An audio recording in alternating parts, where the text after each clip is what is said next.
La defensa de Esteban. Para eso yo quiero pedirles de favor que una vez más me acompañen. El texto para esta tarde es el capítulo 7, versículo 6. Capítulo 7, versículos del 1 al 17. Eso es lo que nosotros vamos a estar leyendo en esta tarde.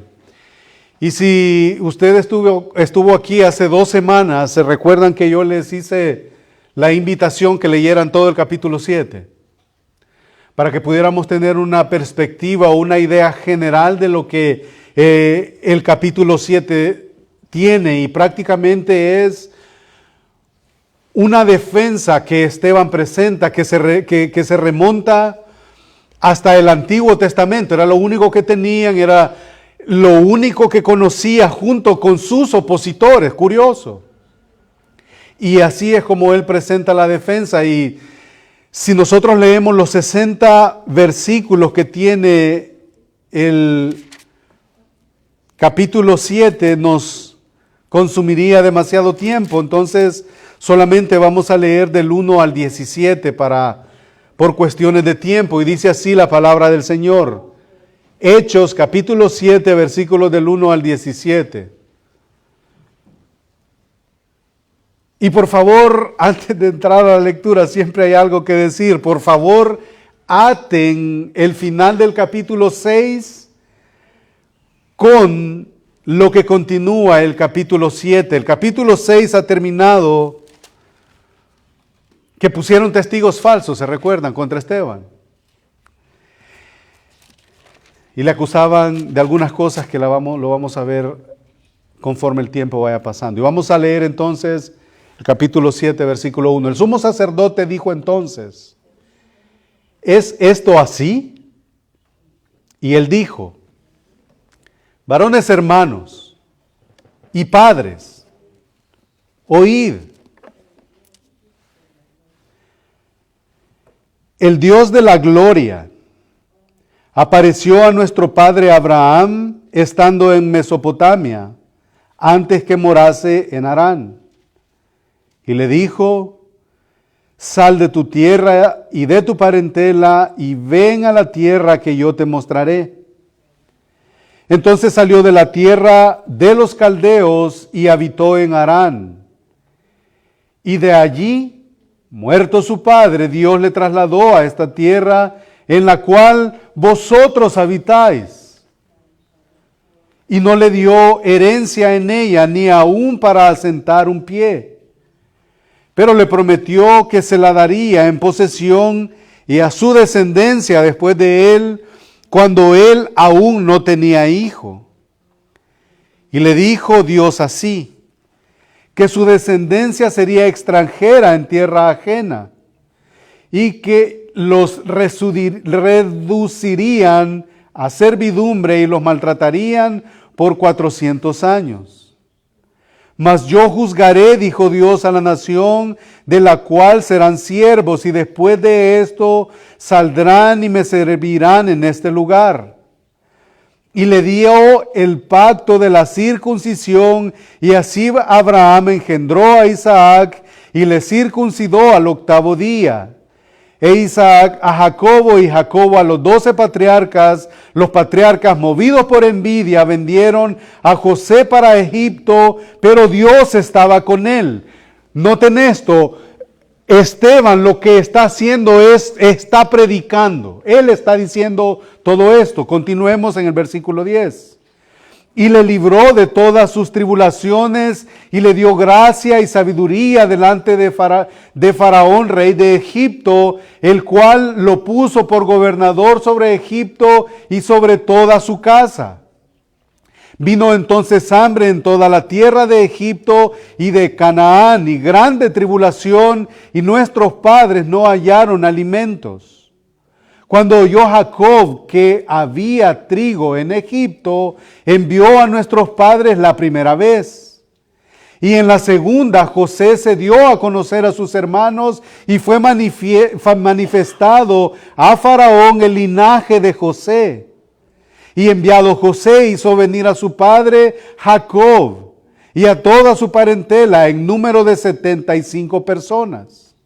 Así descendió Jacob a Egipto, donde murió él y también nuestros padres. Está diciendo Esteban a los del concilio, a los con los que están ahí reunidos, los cuales fueron trasladados a Siquén y puestos en el sepulcro que a precio de dinero compró Abraham de los hijos de Amor en Siquem. Pero cuando se acercaba el tiempo de la promesa que Dios había jurado a Abraham, el pueblo creció y se multiplicó en Egipto. Buen Dios y Padre, sé con nosotros. Sé con nosotros, Señor, y permite que en esta tarde tu palabra sea hablando. En el nombre de Jesús. Amén.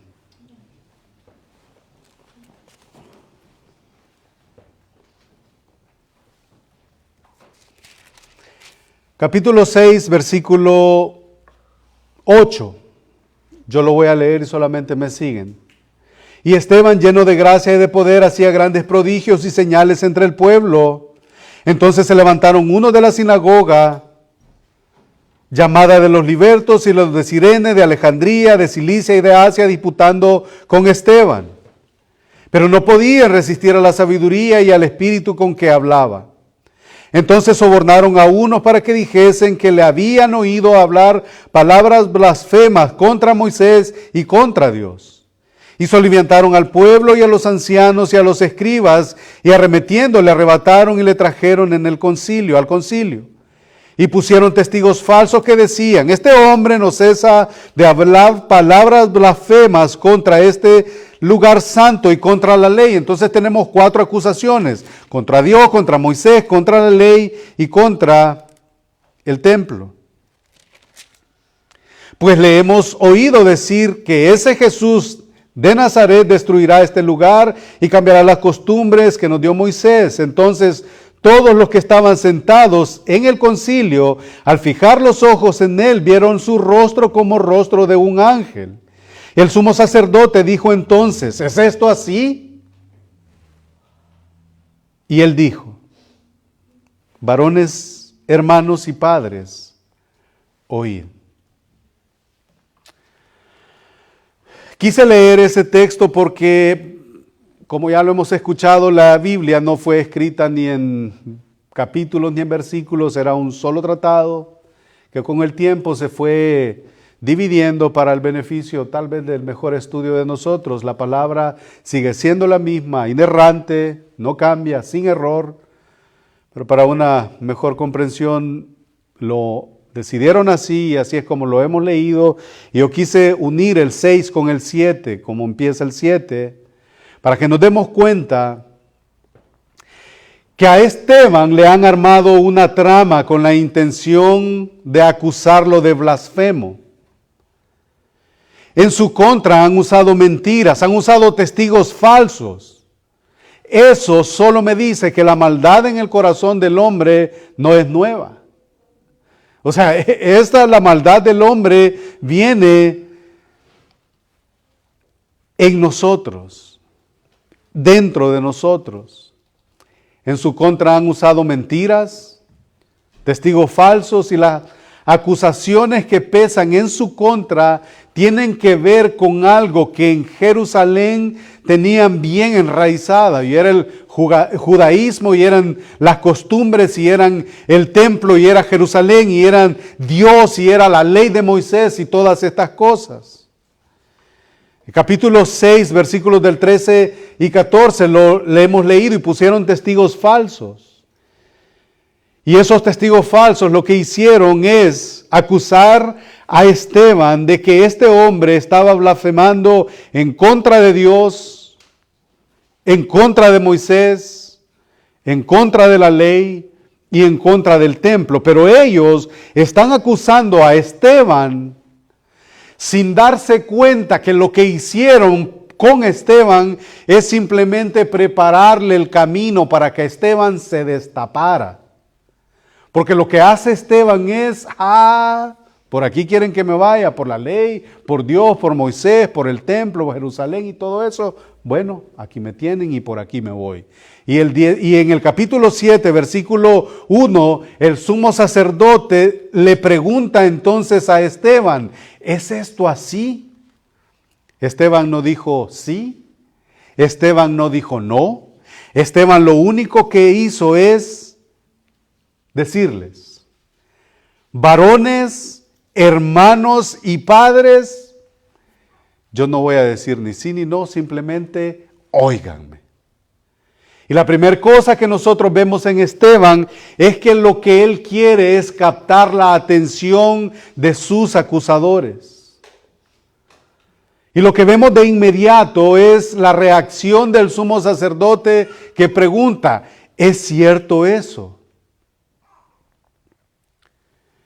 Dicho eso, hace 2 semanas, y lo repito, yo les sugerí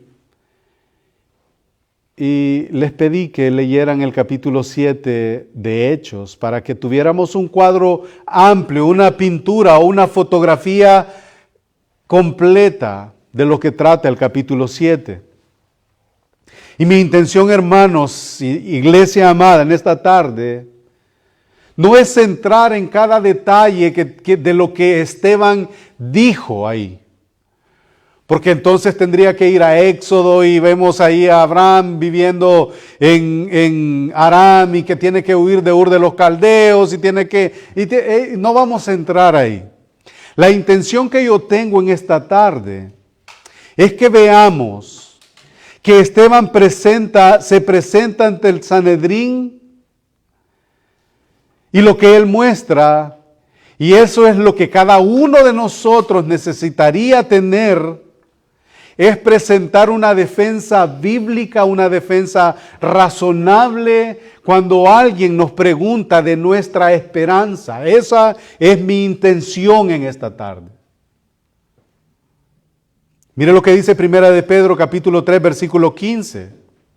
Sino santificad a Dios el Señor en vuestros corazones y estad siempre preparados para presentar defensa con mansedumbre y reverencia ante todo el que os demande razón de la esperanza que hay en vosotros. Como dije, la intención mía no es ir a cada detalle de los versículos del 1 hasta el 60, porque son varios versículos.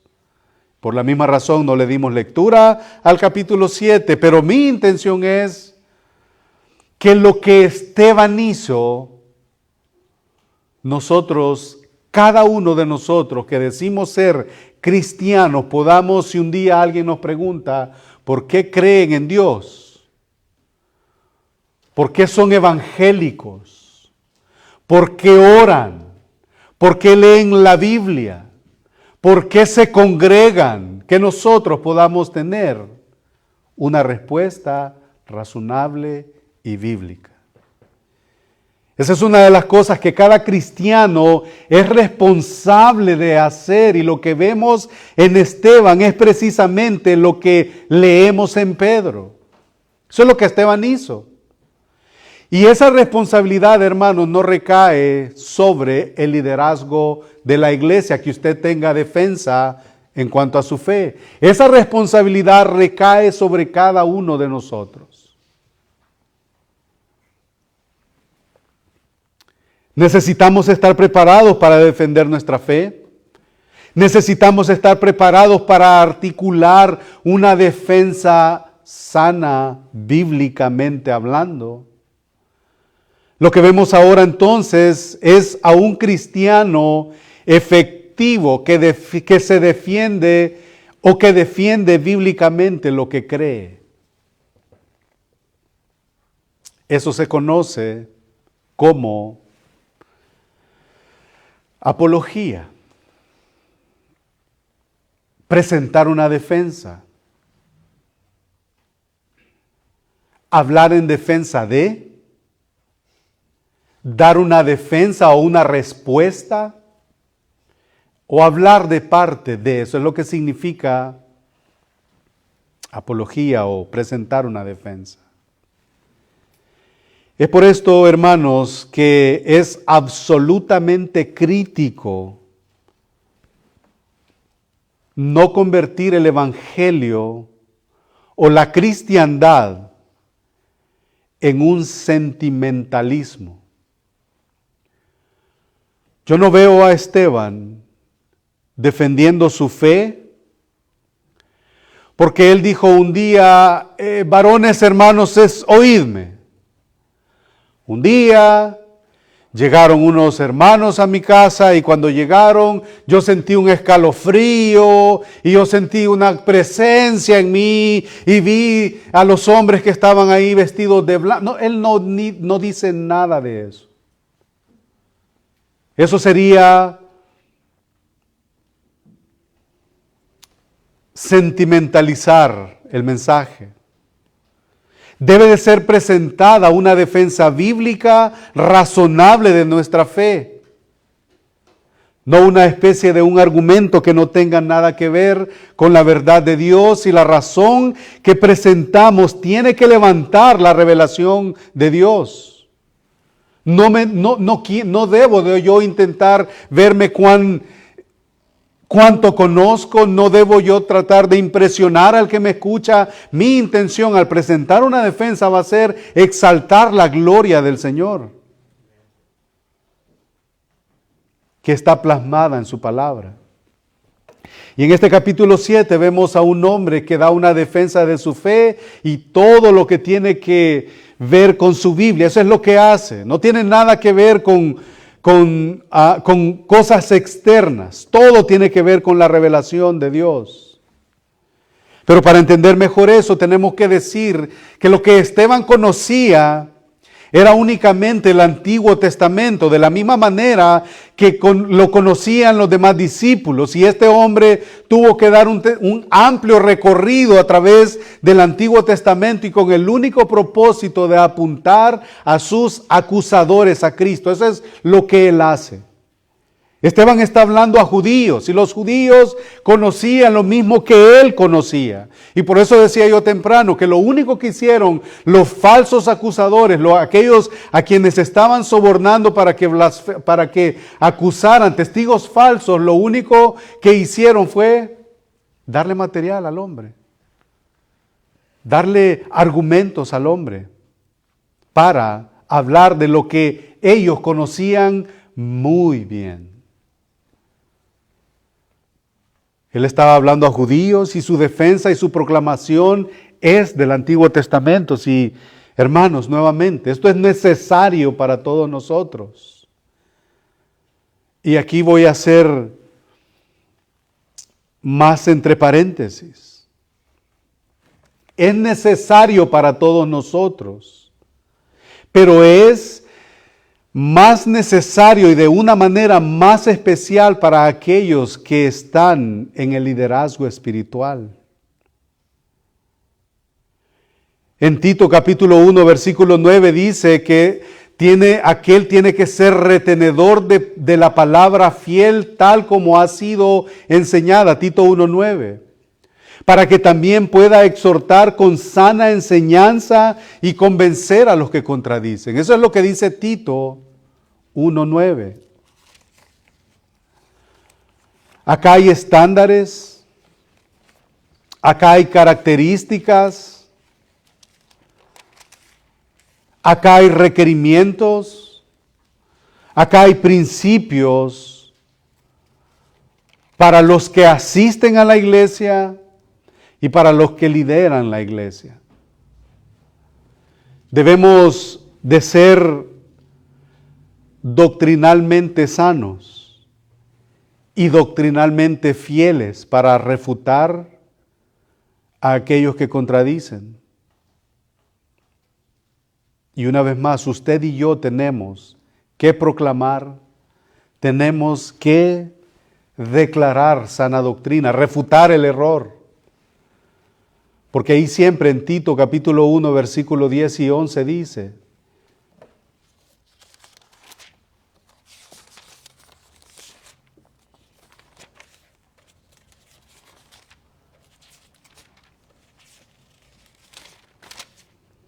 En el 9 ha dicho, requisitos de los ancianos y los obispos: por esa causa te dejé en Creta para que corrigieses lo deficiente y establecieses ancianos en cada ciudad, así como yo te mandé. El que fuera irreprensible, marido de una sola mujer, y que tenga hijos creyentes, que no estén acusados de disolución ni de rebeldía, porque es necesario que el obispo sea irreprensible como administrador de Dios, no soberbio, no iracundo, no dado al vino, no pendenciero, no codicioso de ganancias deshonestas, sino hospedador, amante de lo bueno, sobrio, justo, santo y dueño de sí mismo. Que no lo influencie cualquiera ni nadie, que sea dueño de sí mismo, retenedor de la palabra, fiel tal como ha sido enseñada, para que también pueda exhortar con sana enseñanza, con sana doctrina, y convencer a los que contradicen.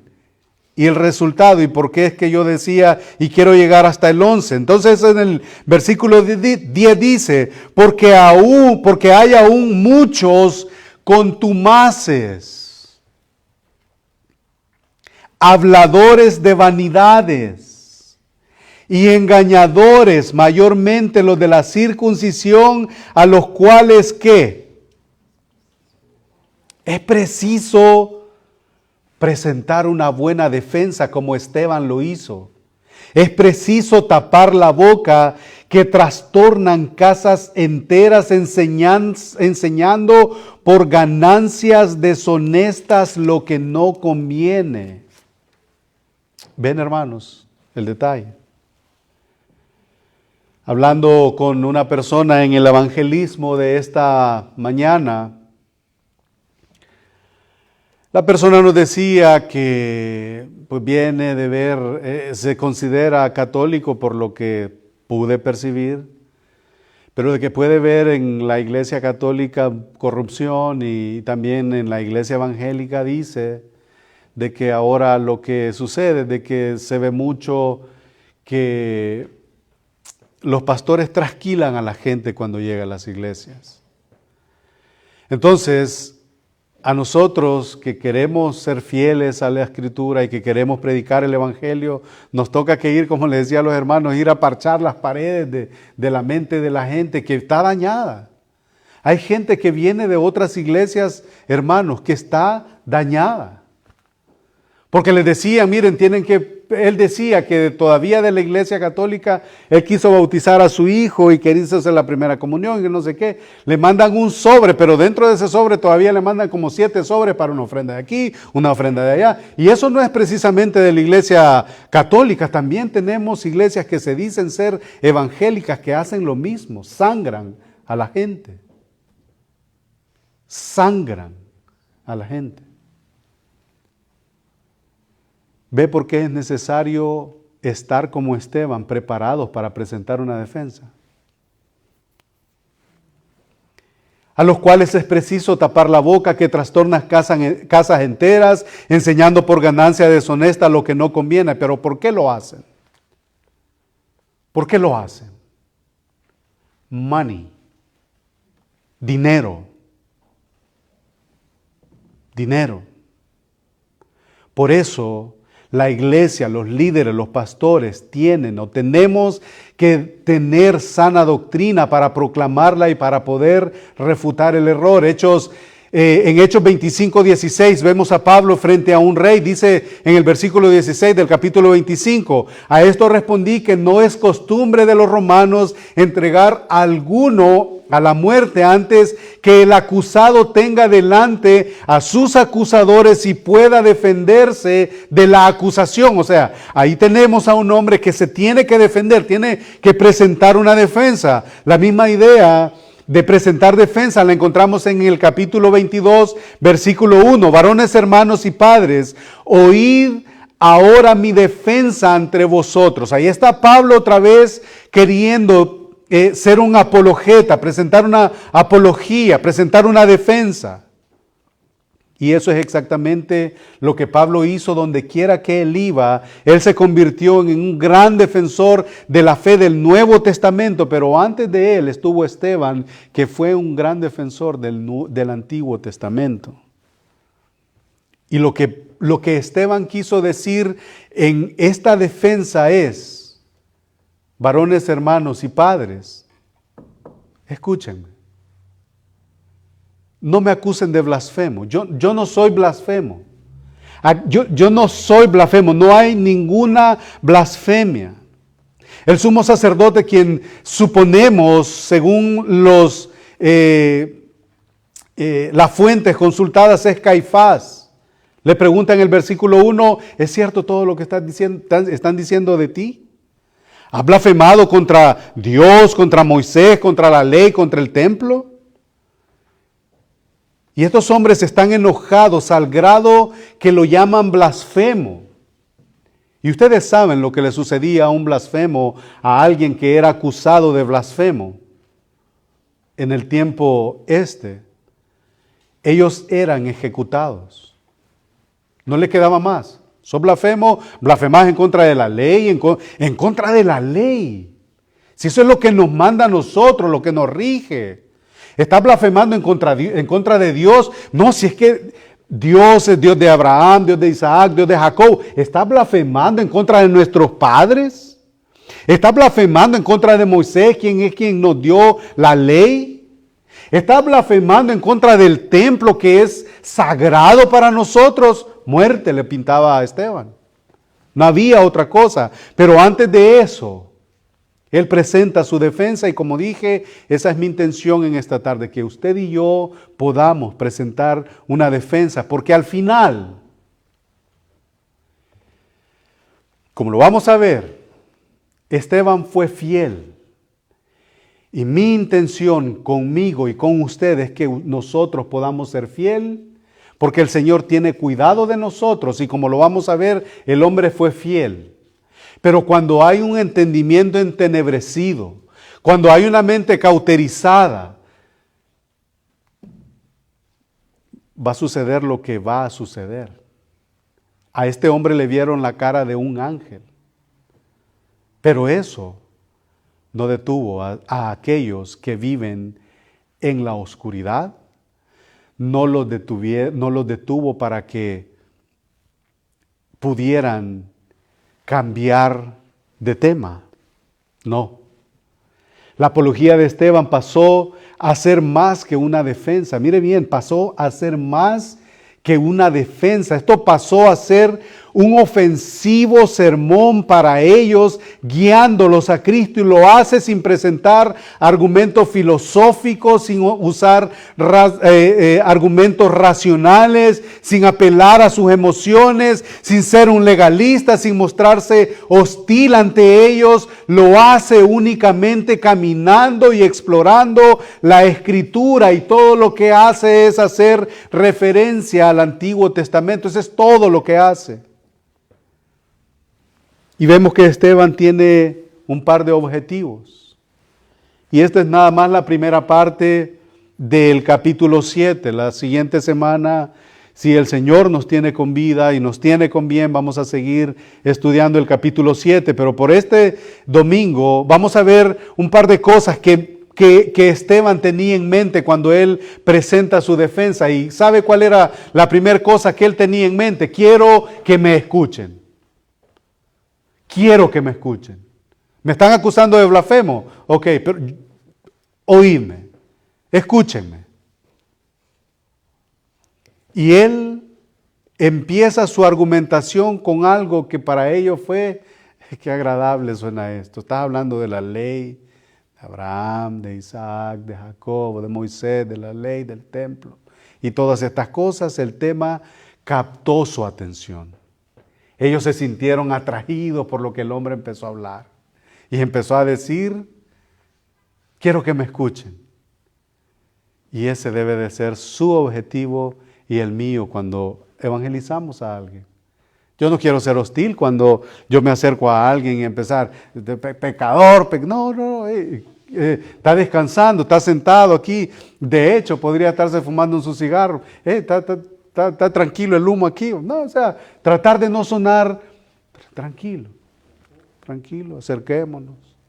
Pero después, lleguemos con una actitud de ¿Querés hablar de tu deporte? Pues te escucho de tu deporte. ¿Querés hablar de tu política? Te escucho un ratito, pero después voy a hablar yo. Y ahí lo tenemos. ¿Cómo lo hizo él?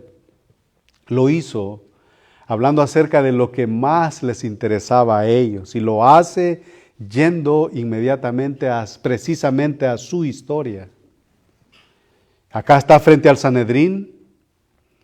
Esteban, según Hechos, la iglesia naciente puede tener semanas o a lo mucho un par de meses de haberse convertido al cristianismo. Recuerdan que este evento no tiene mucho tiempo, no es de siglos, no es de años. Acaba de nacer la iglesia y Esteban ha sido uno de los 7 hombres que han elegido los apóstoles para que se encarguen del servicio de la iglesia, de las viudas y de las mesas y de todas estas cosas. Entonces es un creyente relativamente nuevo. Pero conoce el tema que va a tocar porque ha sido criado ahí. Es un judío. Conoce el tema. Está frente al Sanedrín. Puede tener semanas, meses de haber, a lo mucho un par de meses de ser cristiano. Y lo que él desempaca en estos primeros versículos del capítulo 7 es simplemente magistral, remarcable del Antiguo Testamento. No es algo que él ha aprendido de su conversión para acá, es algo que aprendió a través de su vida. Es un judío, estaba familiarizado con los argumentos de sus acusaciones. Es por eso que él encuentra puntos en donde saben que van a estar de acuerdo. Encuentra cosas que ellos atesoran y que también él ha atesorado. Entonces, de esa manera, él mantiene la atención de ellos. Él quiere que lo escuchen y esa es la labor de la predicación, es la labor de la evangelización, es la labor, la confrontación. Esa es su labor y la mía. Esa es la primera defensa que hace a su favor. La escritura que ustedes creen es la misma que yo creo, dice él. De la misma que estamos hablando. Esa escritura es acerca de Dios, acerca de Abraham, acerca de Moisés, acerca del templo, acerca de la ley. Eso es lo mismo. La tercera defensa que hace en todo su discurso también es que no está blasfemando en contra de la ley. Y la cuarta es que está defendiendo de la otra acusación y es que blasfema en contra del templo. Entonces, ahora que él tiene su atención, él habla acerca de algo que a ellos les interesa. La siguiente cosa que él necesita hacer después de llamar su atención, y ahora que tiene su atención, la segunda cosa que a él le interesa es muy importante. Y lo que hace es simplemente valiente, es admirable. Él lo que hace es que le da la vuelta a la mesa, o como decimos en buen latino, le da vuelta a la tortilla. Porque ahora, quienes deben verse como blasfemos es el Sanedrín, son ellos mismos. Los acusa de ser blasfemos, los acusa de rechazar al Mesías y lo hace de una manera poderosa. Vaya conmigo al versículo 51 del capítulo 7. ¿Y acaso este Esteban no ha sonado como ha sonado el hombre de quien ha escuchado el mensaje del Evangelio de Pedro? La misma actitud, la misma valentía, y les dice en el versículo 51, duros de cerviz e incircuncisos de corazón. Vosotros resistís siempre al Espíritu Santo, como vuestros padres, así también vosotros. 52. ¿A cuál de los profetas no persiguieron vuestros padres? Y mataron a los que anunciaron de antemano la venida del justo, de quien vosotros ahora habéis sido entregadores y matadores. ¡Ay! Les dio en el clavo. Vosotros que recibisteis la ley por disposición de ángeles y no la guardasteis. ¿No que yo soy el blasfemo, pues? le dio la vuelta a la historia. Está acusando al Sanedrín del asesinato del Mesías. Pero antes de eso, Esteban necesita establecer su fe en Dios. Él necesita decirles que él no es antidios. Él necesita decirles que el evangelio con el cual han llenado a Jerusalén y que le ha dado la vuelta a sus cabezas no es antidios, sino no es antidios en ninguna manera. Entonces tiene que ser pro Israel. Si no es anti Dios, tampoco va a ser anti Jerusalén o anti templo o anti Moisés. No, él está diciendo, no, yo creo en Dios, no estoy blasfemando en contra del templo tampoco. No está blasfemando en contra de este lugar santo que es lo que los falsos testigos han dicho. El Dios de Abraham, de Isaac y de Jacob es el Dios de Israel. Y con eso, Él tiene la atención de ellos. Yo me imagino que están ahí están todos ahí uniformados, porque eso es lo que hace aquellos que se uniforman, están uniformados. Y tienen a un pobre hombre ahí que le han armado un tamal. Y está ahí. Y le están diciendo que es un blasfemo, y es un blasfemo, y es un blasfemo. Y de repente en el 51 vemos que el blasfemo no terminó siendo él, sino sus acusadores. Y con eso él le ha capturado la atención con algo que en su religiosidad es sagrado para ellos. Y para demostrarles que él no está blasfemando en contra de Dios, él se refiere a Dios de una manera que solo se encuentra una vez en la Escritura. Una vez. Y la manera en la que él exalta a Dios y puede hablar de Dios, como dice en el versículo 2 del capítulo 7. El Dios de la gloria, esa expresión solamente la encontramos una vez en la Escritura, en el Antiguo Testamento. Y él dijo, varones, hermanos y padres, oíd, el Dios de la gloria apareció a nuestro padre Abraham.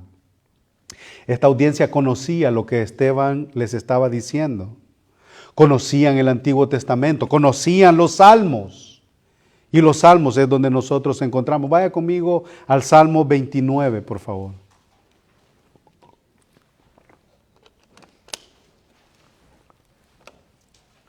Salmo 29, y vamos a leer nada más del versículo 1 al 4 que dice, algo que el Sanedrín, algo que estos hombres criados en la ley conocían. Tributad a Jehová, oh hijos de los poderosos, dad a Jehová la gloria y el poder, dad a Jehová la gloria debida a su nombre. Adorad a Jehová en la hermosura de su santidad. Voz de Jehová sobre las aguas. Truena el Dios de gloria, ahí está la expresión. Truena el Dios de gloria, Jehová sobre las muchas aguas.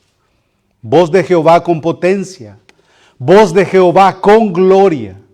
Voz de Jehová que quebranta a los cedros. Quebrantó Jehová a los cedros del Líbano. Los hizo saltar como becerros, al Líbano y al Sirión como hijos de búfalos. Voz de Jehová que derrama llamas de fuego. Voz de Jehová que hace temblar el desierto. Hace temblar Jehová el desierto de Cades. Voz de Jehová que desgaja las encinas y desnuda los bosques. En su templo todo proclaman su gloria. Jehová preside en el diluvio y se sienta Jehová como rey para siempre. Jehová dará poder a su pueblo. Jehová bendecirá a su pueblo con paz. Qué maravillosa declaración. Qué maravillosa declaración. El Dios de gloria, dice Esteban a ellos, que conocían el término, lo habían estudiado, lo habían leído. ¿Y saben por qué? Porque el nombre de Dios, el nombre de Jehová es conocido de muchas maneras en la Escritura, en el Antiguo Testamento. Y yo quise nada más como dato. El Elión significa el Dios Altísimo. El Shaddai, que significa Dios Todopoderoso, Omnipotente, y aparece unas 48 veces en el Antiguo Testamento. El Olam, Dios Eterno. Elohim, que significa Dios de dioses. Jehová Yahweh, que es yo soy el que soy. Jehová Jireh es quien Jehová proveerá. Jehová Nisi es Jehová mi bandera o es mi estandarte. Jehová Shalom es el príncipe de paz, el Dios de paz. Jehová Shammah, que significa Jehová está ahí. Jehová Rafa, que significa que Dios es mi sanador. Y ahí conocemos a Dios de diferentes maneras y nombres. Jehová Sabaoth, que es el Dios de los ejércitos, Jehová de los ejércitos. Y pudiera seguir mencionando de otras maneras que estos judíos del Sanedrín conocían a Dios, pero Esteban escoge una expresión para manifestar el Dios en quien él ha creído. Es el mismo Dios en el que ellos creen y él le llama el Dios de la gloria. El Dios de la gloria. Y ahí está él presentando su defensa. Una pregunta.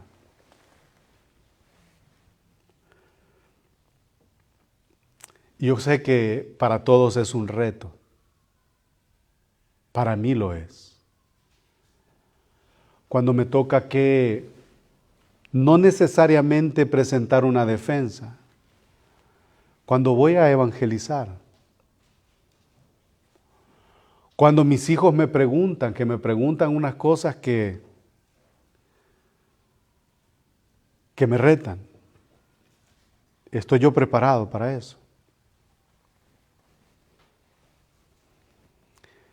Hermano y hermana, ¿usted está preparado para presentar una defensa de lo que usted y yo profesamos?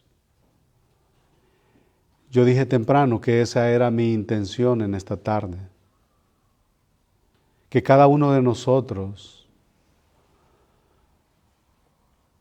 pueda, si lo está, gloria al Señor. Que el Señor nos sostenga y nos dé la sabiduría para presentar una defensa. Pero si no lo está, eso no depende de un sermón, no depende del buen deseo de sus pastores.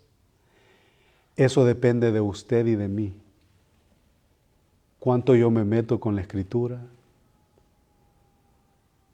Obviamente, lo que sale de los púlpitos es de beneficio para nosotros. Pero la Escritura dice que nosotros tenemos que ser retenedores de la palabra fiel. Tiene que habitar en mí. Para cerrar en esta tarde, Esteban inicia su defensa hablando acerca del Dios de la gloria. Y este capítulo, como que pensando en todo el dilema que produce todo el consejo de Dios, toda la Escritura, Dios, a quien quiere endurecer, endurece. Y Dios, a quien quiere salvar, lo salva por pura gracia. Porque estos hombres se expusieron tanto a lo que ellos conocían como verdad y que era verdad, Pero el resultado fue lo mismo, corazones endurecidos. Yo sé que usted y yo nos hemos encontrado con personas a veces que nosotros sabemos que nuestro argumento es válido, es bíblico, pero la gente está no, no, no y no. Y eso solo me confirma que ¿qué sucedió con Esaú y Jacob? A Jacob amé y a Esaú aborrecí. Esto a mí me enseña de que el Señor a quien quiere cambiar su corazón se lo cambia. Y usted y yo somos parte de ese deseo de Dios de cambiar nuestro corazón y que ahora podamos ver la maravilla del Evangelio. Porque mire lo que dice el versículo 55. Esteban inicia su defensa hablando de la gloria del Dios de la gloria. Y cuando está a punto de ser apedreado por lo ofensivo que estaba haciendo para ellos, su mensaje y la predicación del Evangelio a través del Antiguo Testamento cierra su mensaje siempre hablando de la majestuosa gloria de Dios. Y mire lo que dice el versículo 55 en adelante. Oyendo estas cosas, se enfurecían en sus corazones y crujían los dientes. ¿Se imaginan el enojo que ellos tenían? Crujían los dientes. Eso es lo que dice la Biblia. Crujían los dientes, se enfurecían en sus corazones y crujían los dientes contra él. Y una de las cosas por qué Esteban fue escogido como un diácono de la iglesia era porque estaba lleno del Espíritu Santo, y lo dice el versículo 55.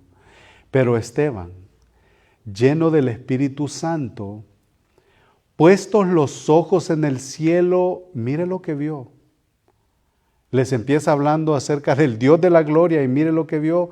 Vio la gloria de Dios y a Jesús que estaba a la diestra de Dios. Y dijo, he aquí veo los cielos abiertos y al Hijo del Hombre que está a la diestra de Dios. Entonces ellos, dando grandes voces, se taparon los oídos y arremetieron contra él.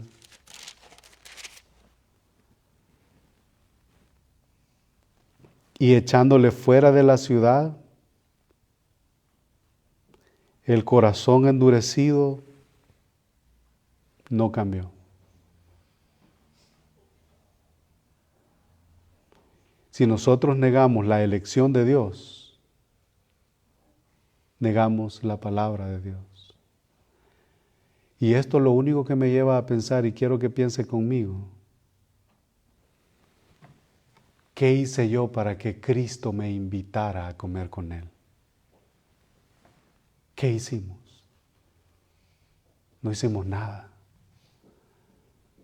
Le salvó y nos salvó por pura gracia y por pura misericordia.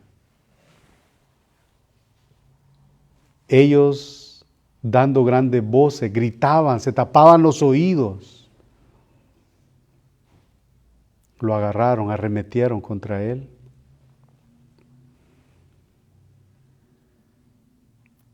Y los testigos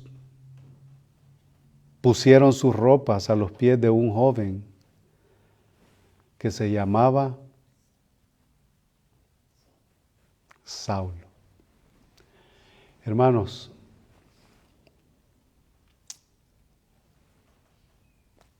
roguémosle al Señor que nos ayude a poder presentar una defensa de nuestra fe. Porque muchas veces yo quiero predicar, o alguien quiere predicar y le quiere predicarle a un testigo de Jehová, a un mormón. Yo no quiero convertirme en mormón por falta de, yo no quiero, ni quiero que ustedes sean convencidos por eso. Que el Señor nos ayude. Vamos a orar.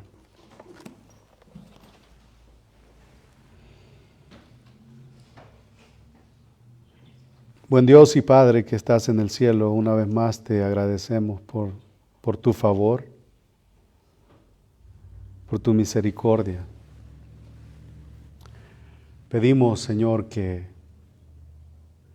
tu verdad prevalezca en nuestras mentes y en nuestros corazones.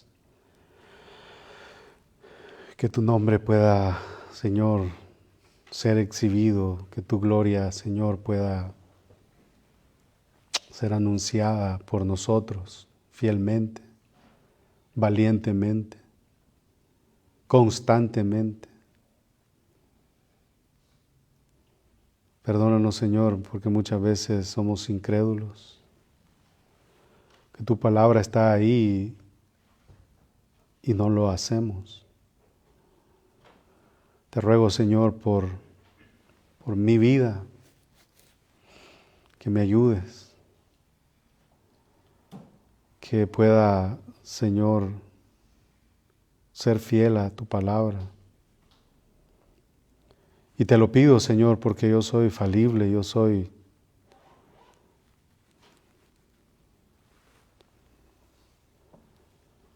necesitado de ti. Y también te pido, Señor, por mis hermanos y mis hermanas, que les ayudes también, Señor, como a mí, a que podamos presentar, Señor, pruebas indubitables, como tu palabra lo dice, acerca de que tú viniste en un tiempo,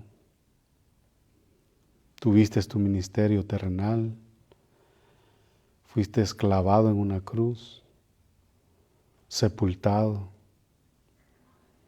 y todo eso sucedió como sacrificio por nosotros, pero que luego resucitas y resucitas al tercer día y ahora estás a la diestra del Padre, preparando lugar para nosotros. Pedimos, Señor, que todo lo que hagamos, Señor, cuando defendamos nuestra fe, lo hagamos para la edificación del cuerpo de Cristo y para tu gloria. Que nos des humildad, que nos des la pasión para hacerlo, también la compasión para poder hacerlo. Y una vez más, Señor, nos depositamos en ti, reconociendo la necesidad que tenemos de ti. Ayúdanos, Señor, en nuestras debilidades. Ayúdanos, Señor, en nuestras imperfecciones. Sé, Señor, con nosotros en nuestras enfermedades, en nuestras debilidades, por los enfermos, por los debilitados en la fe, Señor, te pedimos que tú les animes, que les fortalezcas. En el nombre de Jesucristo, tu amado Hijo, nosotros te pedimos estas cosas, Señor,